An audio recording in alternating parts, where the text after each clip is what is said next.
Hello and welcome to PGurus channel. I'm your host Sree Iyer. Today I have a new guest joining our hangout, Jitendra Ojha. Jitendra ji, namaskar and welcome to PGurus channel. Namaste. Thank you. Thank you for having me. Viewers, you may have seen Jitendra's articles in various newspapers or you may have seen him on various television channels. He's an expert in security and everything around security. And he has a very impressive resume. And if you will permit me, I'll read it out because I don't want to make any mistake, nor do I want to leave anything out. As a strategic thinker on geopolitics and national security, he has been ardently advocating a comprehensive restructuring of political governance institutions of India to bolster its all round national capacity. With strong background on cultural, civilizational, strategic psyche of India, as well as institutional dynamics of all South Asian states and societies, he has harnessed his understanding of various facets of irregular warfare, including terrorism, insurgency, and subversion, as well as security governance matrix on national security of India. During his 2.5 decades long career in civil service, where he last held the post of Joint Secretary for 6 years, Jitendra has dealt with multiple complex geopolitical and national security issues and areas, has led teams to consistently assess evolving geopolitical and security dynamics with highest levels of accuracy. He has also acted as multiple scenario planner and solution architect with an exceptional ability to draw larger picture. He's an engaging public speaker and an inspiring leader. Wow, what an impressive resume there, sir. Welcome to PGurus channel one more time. And Jitendra ji, today we are going to talk about security issues that India is grappling with on a day-to-day basis. Now, you have extensive experience in the region around India, meaning South Asia broadly. So you've had exposure on dealing with all the countries in and around India. So today you see, if you read newspapers or if you look at the last incident that happened, where four JEM terrorists were gunned down on the national highway at a toll gate, and then it transpires that they actually had dug a tunnel and had escaped into India from the line of control. So this is the not line of control, so the international border. So this means that the question that that's on everybody's mind is this the first of many tunnels or is this a one-off? What are your thoughts, sir? Thank you. I must express my deepest gratitude to Mr. Iyer for inviting me and giving me this opportunity. Of course, this resume was written by one of my junior associates, or rather younger associates, and he has been very extravagant with words. But thank you once again. Sree, to begin with, I would say, it is very remarkable, or rather surprising, that we are a country which produced Kautilya in 4th century BC. And this is the finest treatise on governance and national security much before West could think of it. He was advocating, you would say, a welfare state, and he was trying to emphasize how welfare state is a very critical component of national security. And not only this, Kautilya had said that one single spy can do far more in certain circumstances than even a fully mobilized armed forces. But as a country, we have been having a strategic myopia, I would say, as a civilization, because we were overrun by hardy races. When we talk about warfare, look, we have to acknowledge this fact that Pakistan has been having, or rather has waged an undeclared war in India. It is also true that sections of strategic community in the West, they are not able to comprehend it. They are not able to even visualize their own national security interests in this region. And even within India, you are an exception. I'm sections. I'm talking about official establishments, I'm saying, because their responses has been somewhat, I wouldn't say confusing, but somewhat certainly tentative on how to deal with this region. So, when we talk about the psyche of Pakistan, we have to see the circumstances in which this country was created. We all know this was an artificial country which came up, but I would still go a little further, because entire Mongol, Mamluk, start with Mamluk invasions, they used deception and treachery as integral component of warfare. India, after I would say Samudragupta itself, Gupta era itself, had started changing. Our whole governance structure was what? We did away with internal enforcement mechanisms, police, etc., equivalent to police. I wouldn't say police. Immediately after Ashoka's time, and even during Samudragupta's time, what happened? That India extended right from modern-day Afghanistan to a good part of Northeast. A new culture started. Kings started building temples, and we became a society-centric civilization. We became inward-looking civilization. We also know that we are, as a culture, as a civilization, we had spoken traditions. So a lot of history which is available to us is not correct, and a large component of our original values are not even known.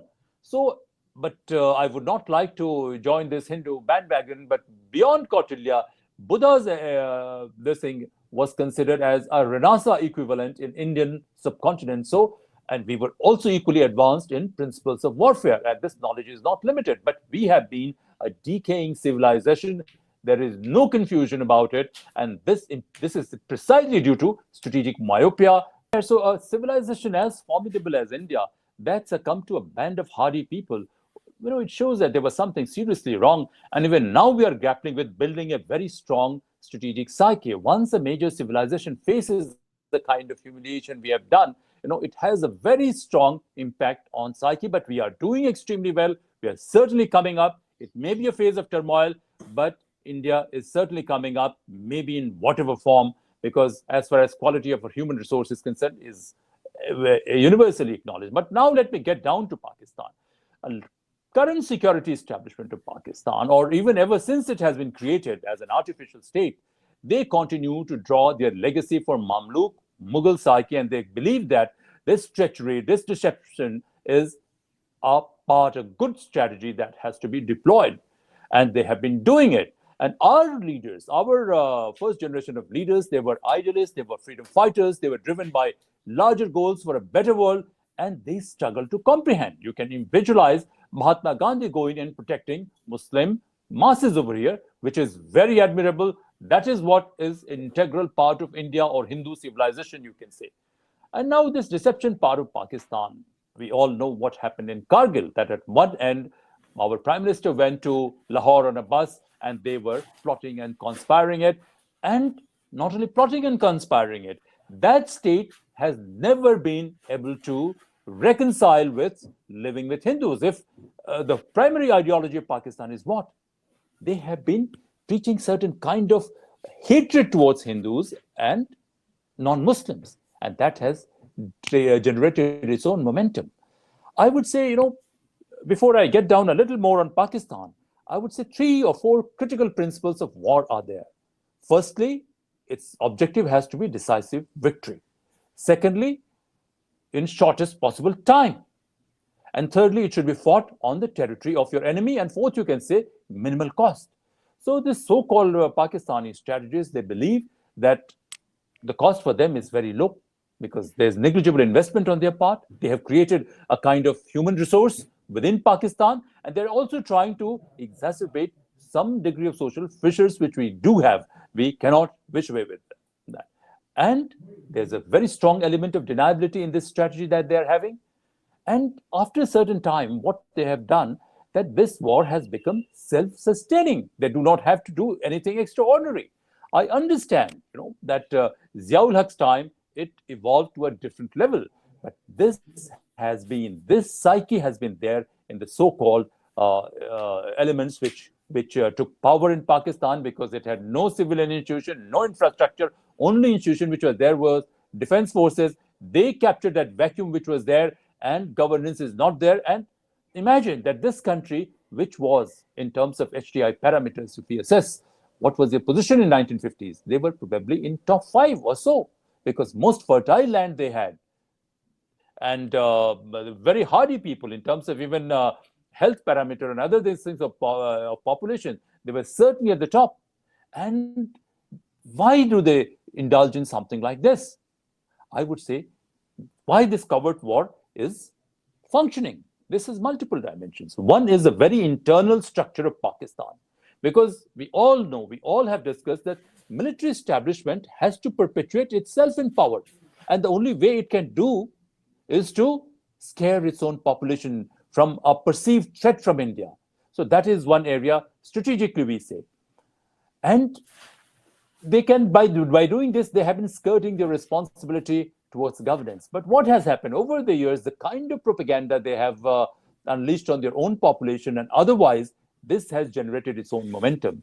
Now, a few years back, I was delivering a lecture and people asked me about possibility of an Indo-Pak peace. And I said, in my lifetime, this is not going to be possible, because the amount of poison, amount of misgivings which are there in average Pakistani psyche towards, even amongst so-called liberal Pakistan, is there against Hindus and India. I don't think in next 4-5 decades we are going to be able to live with them. Third, what happens? What is the other thing which facilitates? This war had generated its own momentum. I am not saying it that what sustains this kind of war. All kinds of organized crime are very critical component of war, this covert war. We all know that Pakistani involvement in drug, 84% of world's opium is produced in Pakistan. I'm not saying it, UNODC report says. Other countries are way behind. And Taliban, we all know it is proxy of Pakistan. So this funding, etc., is not that, a very small component of the whole thing may be diverted towards terrorism, insurgency, and other funding, but this must be generating its own dynamics. And to do something like this, they must be having worldwide networks. So would you expect that Pakistani ruling establishment or Pakistani military syndicate would give it up? No, they're not likely to give it up. Because it's not only Pakistani, my understanding is it's not only Pakistani military which is responsible for this, but there would be elements within military, there would be elements of so-called Pakistani diaspora, there would be very clandestine, so-called normal people who would be involved. I'm not saying it. DNI's report, Directorate of National Intelligence report, says that how these clandestine networks, they can work with flexibility. They will have their people and it will be difficult to rather detect them. So over the years, Pakistan had generated its clout, or rather the military syndicate in Pakistan had generated its clout. And this clout is visible even now in Afghanistan. That they were the one, when US was trying to extricate itself from Afghanistan, they reached out to Pakistani military syndicate and they facilitated this deal with Taliban. Most of the Western countries also, for their own counter-terror operations, they depend on Pakistan to a certain extent. So Pakistani ruling syndicate or military syndicate has realized that how much clout it gets. Even recently, you have seen that they have managed to negotiate some degree of loan from G20 countries. I was going through a report of APG on countering terror finance last year and this year.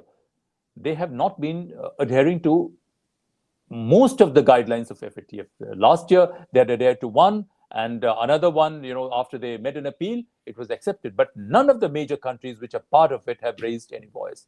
So somehow, somewhere, it's a very clandestine clout of this Pakistani military has managed to acquire. And probably this was the utility of this syndicate, I would say. Even during Cold War era, they were one entity who could get anything done. And that is why maybe I was saying that Western response has been somewhat tentative and confusing. They did have appreciation for Indian democracy. At this point of time, I would not like to get into that. But at the same time, they had very close coordination with this ruling establishment or military establishment in Pakistan who could do anything for them in this region through their clandestine covert networks. But I would say, what is it which is sustaining this covert war?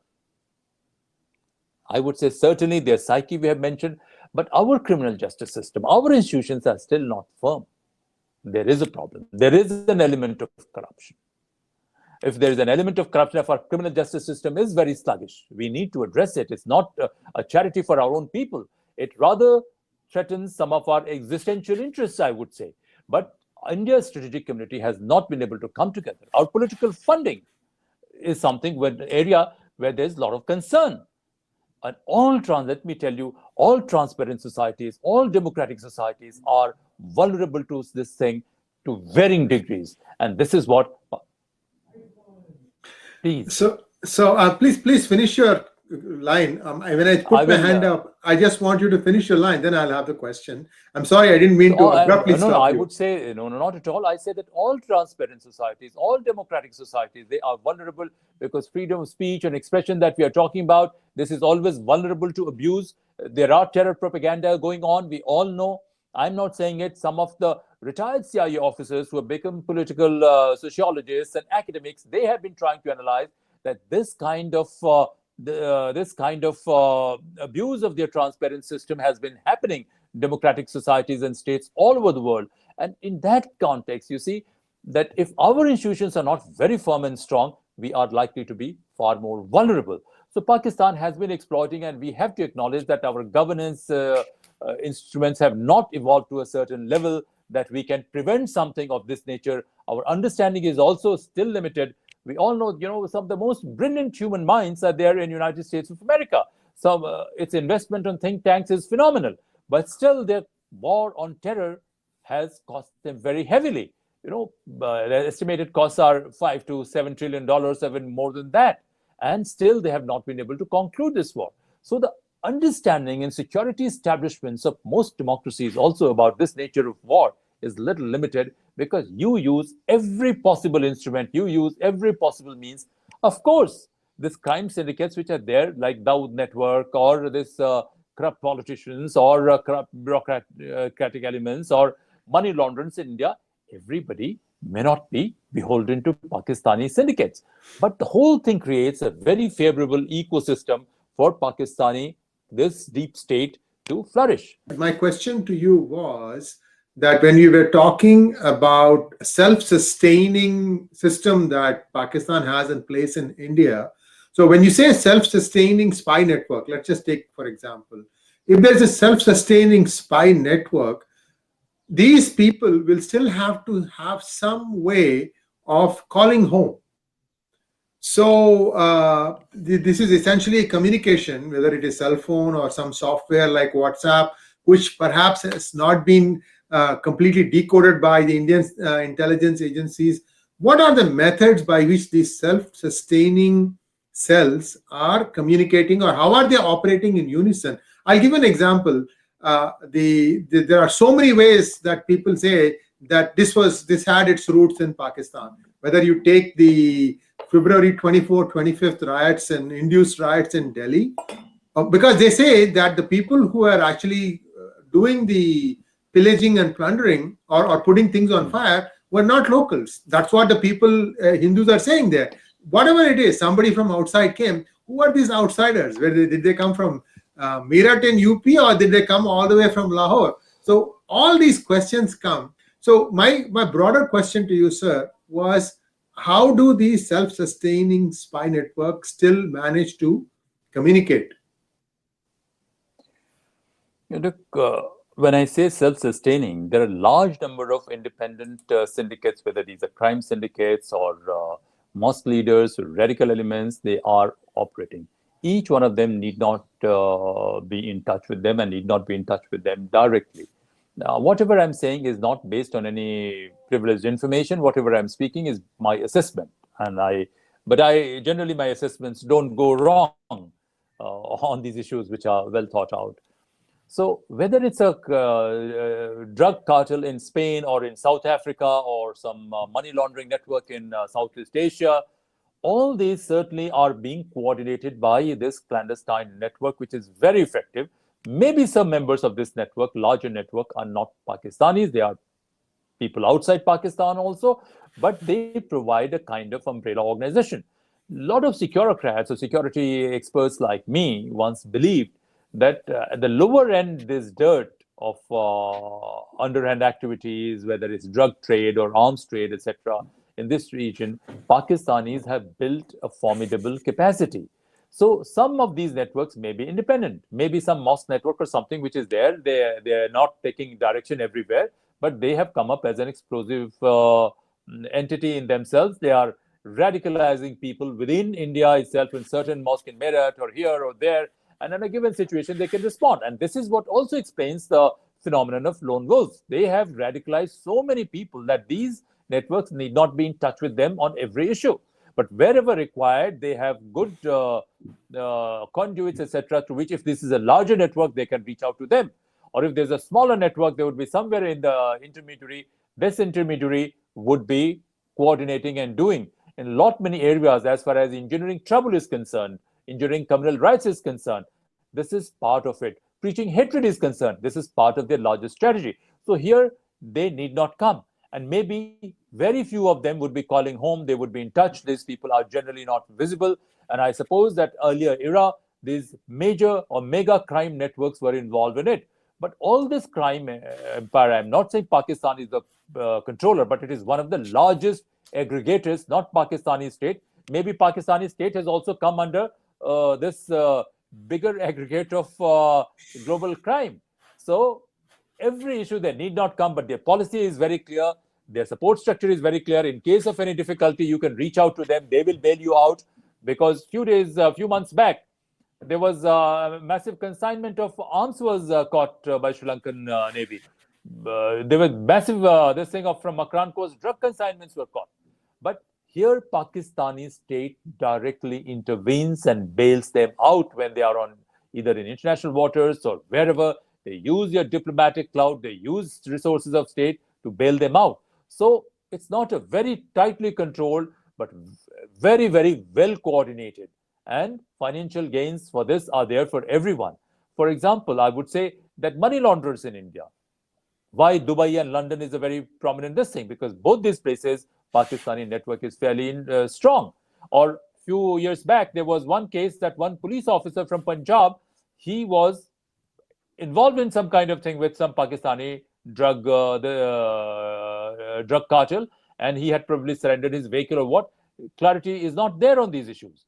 So all these things suggest that a very powerful machinery of very small number may not be comparable to entire armed forces. They are there. Please. Was that in connection with the Uri strike? Not really. There was one terror attack was there, and there was one police officer. He said that his vehicle had been taken away. It had come in media briefly. Yes, and, yes. So something like this. A large number of police officers in this part of Punjab and other areas, they are saying that some of their colleagues are clandestinely involved in drug trade. So this is a self-sustaining module. It may not have anything to do with Pakistan. On larger issues, they may not support Pakistani agenda, but they're already compromised to an extent that in case of a major effort by political leadership to strike at this drug empire, they would try to sabotage it from within. So what I'm trying to say, that terrorism or insurgency is a very small component of this clout they have built, but they are still not formidable. Within them also there are fissures. Large number of groups have drifted from them, and that is why you would see that there are terror groups within Pakistan which have started targeting Pakistani establishment. I would just briefly say that what is the objective of Pakistani's sponsored covert war?